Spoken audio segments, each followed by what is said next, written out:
आज राज्य सरकारंकर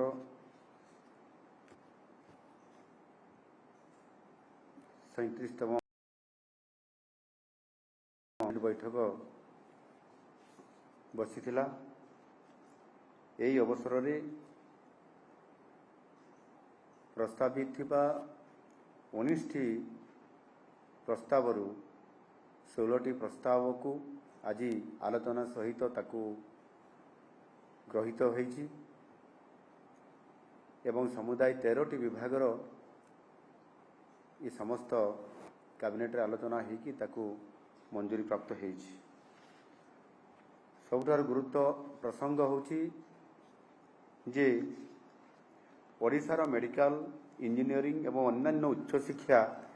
और प्रजुति शिक्षा पाठ्यक्रम रे नाम लेखा पाई संरक्षण नीति रे आज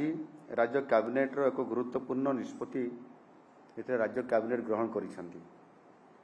एही निष्पत्ति द्वारा राज्यर अनुसूचित जनजाति 22.50%, अनुसूचित जाति 16.25% एवं सामाजिक और शिक्षागत भाव पछुआ वर्ग अर्थात एससीबीसी छात्र छात्री माने 11.25% संरक्षण से पाइबे। यही संरक्षण व्यवस्था राज्यर समस्त विश्वविद्यालय सेमानंकर अनुबंधित कॉलेज और शिक्षानुष्ठान आईटीआई पॉलिटेक्निक गुड़िकर प्रदान करा जाउथबा इंजीनियरिंग टेक्नोलॉजी मैनेजमेंट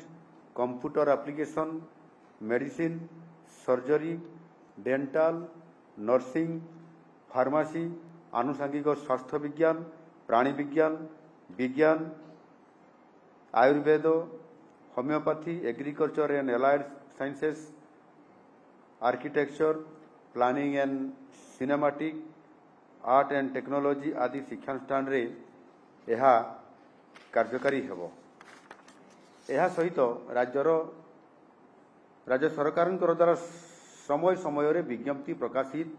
अन्य जेकोसी पाठ्यक्रम मानकरे स्नातक एवं स्नातकोत्तर स्तर रे मध्य सर्टिफिकेट डिप्लोमा और डिग्री प्रदान करा जाउतबा क्षेत्र रे मध्य नूतन संरक्षण व्यवस्था कार्यकारी करा जिवो। एटारे मु कहिबा पई चाहे राज्य रे अनुसूचित जनजातिंकर संख्या 22% रु अधिक थिले मध्य दीर्घ दिन धरिकरी राज्यर वैषयिक वृत्तिगत मेडिकल और आनुषंगिक पाठ्यक्रम रे समानक पई संरक्षण थिला मात्र 12%, जोठी 22% रु अधिक अनुसूचित जनजातिंकर संख्या थिला एवं सही बड़ी भाव रे अनुसूचित जातिंक संख्या 17% रु अधिक थिले मध्य समानक पई मात्र 8% रो संरक्षण थिला। आ सेहीपरि जदि आम देखा सामाजिक और शिक्षागत पछुआ वर्ग मानकर पई कौन सी संरक्षण ये व्यवस्था आदौ नथिला। सामाजिक न्याय प्रदान और सशक्तिकरण क्षेत्र रे एही पार्थक्य समस्या दीर्घ दिन धरिकरी रही आसुथिला एवं गत सरकार मानकरे याकू कौन सी प्रकार समान को न्याय प्रदान करबा पई कौन सी प्रकार गुरुत्वपूर्ण पदक्षेप नबा तो दूर कथा ये बाबद गत सरकार चिंता भी करि नथिले। स्वाधीनतार 78 वर्ष मध्य मुख्य स्रोतरु बाहर थिबा ई वर्गर साधारण और छात्र छात्री अधिकार अर्थात जनसाधारण और छात्र छात्री अधिकार सुरक्षा पाई अनेक आंदोलन होईछि दाबी होईछि सचेतन सृष्टि करा हितले मध्य तांकर संख्या अनुपात रे संरक्षण पाई कौन सी सरकारी एभली पदक्षेप केबे नेई नथिले। मो पाई व्यक्तिगत भाव अत्यंत आनंदर विषय जे माननीय यशस्वी प्रधानमंत्री नरेंद्र मोदी जी नेतृत्व में आम यही एसटी एससी और पछुआ वर्ग पिला मानकर शिक्षागत अधिकार और सशक्तिकरण पाई यही गुरुत्वपूर्ण पदक्षेप नहीं पारिछु। समृद्ध ओडिशा गठन दिगरे आमर यही पदक्षेप आगामी दिन में निश्चित भाव में एक वरिष्ठ पदक्षेप सदृश हम। मु आउ गोटे सूचना देवाई चाहूँगी या मध्य जेभली अंडर ग्राजुएट और पोस्ट ग्राजुएट को मिसाई राज्य में समुदाय मेडिकल सीट संख्या होची 2421। यही नूतन संरक्षण नीति कार्यकारी हेबा परे एथि मध्यरु अनुसूचित जनजाति बा एसटी सीट संख्या या आगुरी मात्र 290 थिबा परिवर्ते एबे वृद्धि पाई 545 रे ये पहुंचीबो एवं सेही बड़ी भाबरे अनुसूचित जाति एससी सीट संख्या 193 मात्र थिबा परिस्थिति भितरे एबे वृद्धि पाई 393 को वृद्धि हेबो। सेहीपरि सामाजिक शिक्षागत भाव पछुआ वर्ग एससीबीसी छात्र छात्री 272 सीट संरक्षित रहिबो। पूर्वरु एही संख्या 0 थिला बा 0 थिला। सेही बड़ी जदि आम इंजीनियरिंग सेक्टर में देखा समुदाय 44,579 सीट मध्यरु एससी आसन संख्या 5,300 एसटी अनुसूचित जनजाति एसटी आसन संख्या 5,349 वृद्धि पाई यह ता डबल अर्थात 10,030 को वृद्धि हेब एवं एससी आसन संख्या जो 3,566 थिला 7,244 को ये वृद्धि पाइब एवं सामाजिक शिक्षागत पछुआ वर्ग बा एससीबीसी छात्र छात्री 5,015 सीट संरक्षित रहिबो जोटी समानकर संरक्षण सीट थिला मात्र 0 बा 0 थिला। एणु निश्चित भाव में आज अनुसूचित जनजाति अनुसूचित जाति एवं आपंकर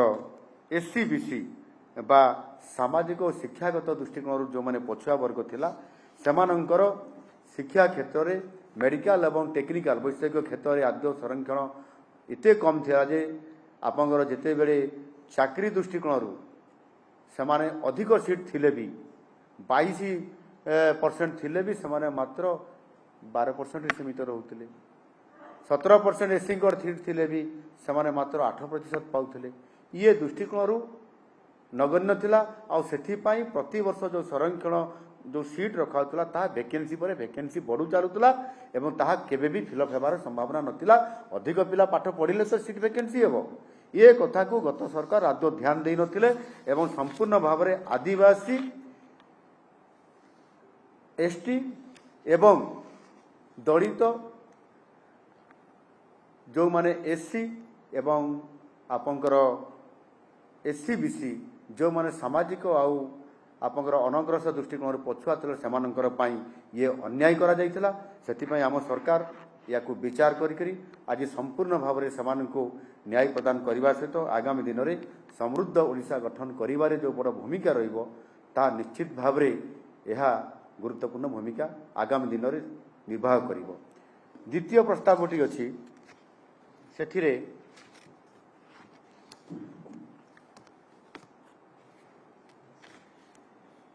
राज्यर खाउटी को तांको आवश्यकता अनुसार चाउल उपलब्ध कराई खाद्य सुरक्षा को आहरी सुदृढ़ करने उद्देश्य आर्थिक वर्ष 2026-27 राज्य सरकार एक नूतन योजना मुख्यमंत्री अन्नपूर्णा योजना माध्यम जातीय खाद्य सुरक्षा आईन एनएफएसए तथा राज्य खाद्य सुरक्षा योजना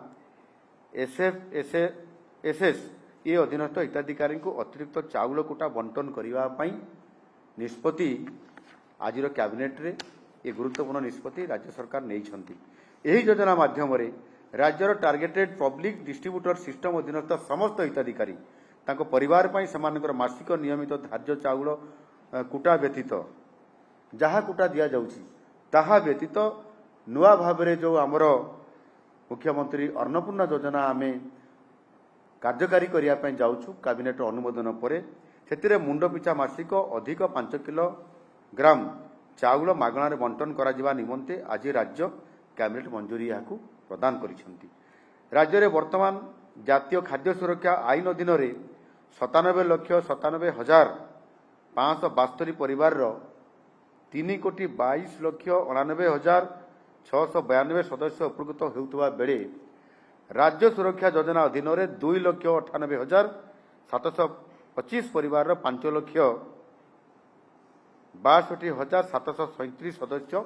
एथिरे उपकृत होउछंती। जदि आमे उभय को मिसई देबा समुदाय 1,96,297 परिवार 3,28,52,429 सदस्य एथिरे समुदाय उपकृत हेउछंती। एही समस्त हिताधिकारी वर्तमान एमाने समस्ते मुख्यमंत्री अन्नपूर्णा योजनार समस्त सुविधा पाई परिबे।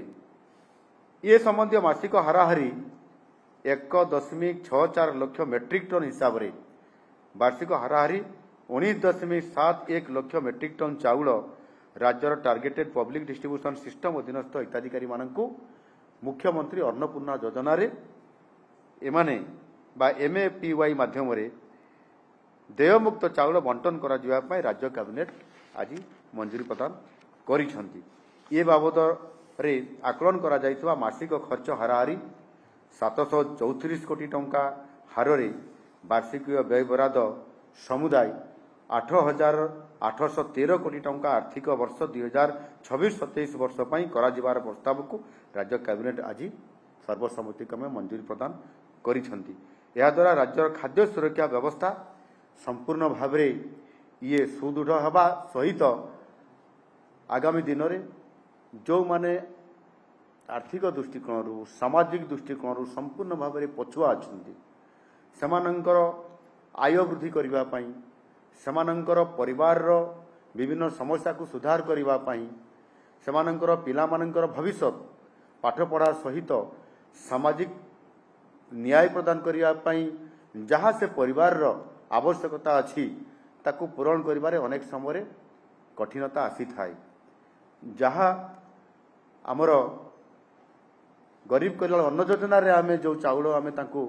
मागणा रे पर हेड रे आमे 5 किलो हिसाब दौचु।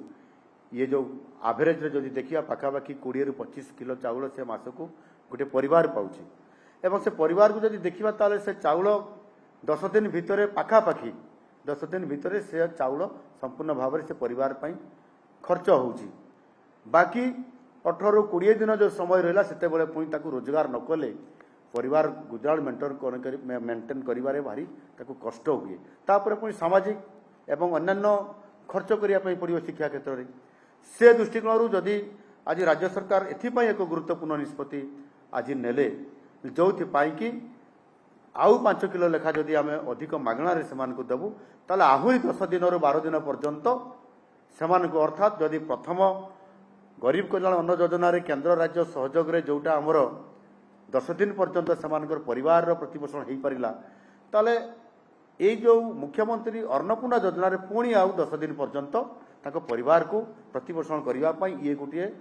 ताको ये गोटे साधन हैला। जहाँ पर 20 दिन पर्यंत बा 20 दिन ऊर्ध्व दिन पर्यंत मध्य ये ताको परिवार पई जते बेले खाद्य सुरक्षा स्तर रे ताको जदि आमे अधिक ताकर व्यवस्था करेलु ताले निश्चित भाव से परिवार स्वच्छता आसीबा सहित सामाजिक दृष्टिकोण एवं शिक्षागत दृष्टिकोण अन्यान्य दृष्टिकोण मध्य से परिवारटी आर्थिक दृष्टिकोण सशक्त हो पारिबो। याकू विचार करी आम सरकार ये लोकंकर सरकार गुरुत्वपूर्ण निष्पत्ति आजिर कैबिनेट ने नहीं आगामी दिन में यह खूब शीघ्र कार्यकारी हेबा पई जाउछि एवं आमे ओडिशार कथा देइथिबा सरकार आज कथा रखिकी संपूर्ण भाव सेमानंकर सामाजिक आर्थिक एवं आनुषंगिक विभिन्न समस्या दृष्टिकोण सेमानंकर सहित आम सरकार छिड़ा होइछंती एवं समय समय क्रम आमे ये सरकार मात्र 2 वर्ष भी पूरण होई नाही 2 वर्ष पूर्वर आमे समस्त प्रतिश्रुति देइतबा कथा गुड़िक पूरण करिबारे लागिछु। मु आशा करबी निश्चित भाव में ओडिशार समस्त 4.5 कोटी लोकंकर पई ये योजना निश्चित भाव में आगामी दिन में कार्यकारी हेबो एवं समृद्ध ओडिशा बनैबारे विकसित ओडिशा बनैबारे निश्चित भाव में सहायक हेबो। धन्यवाद।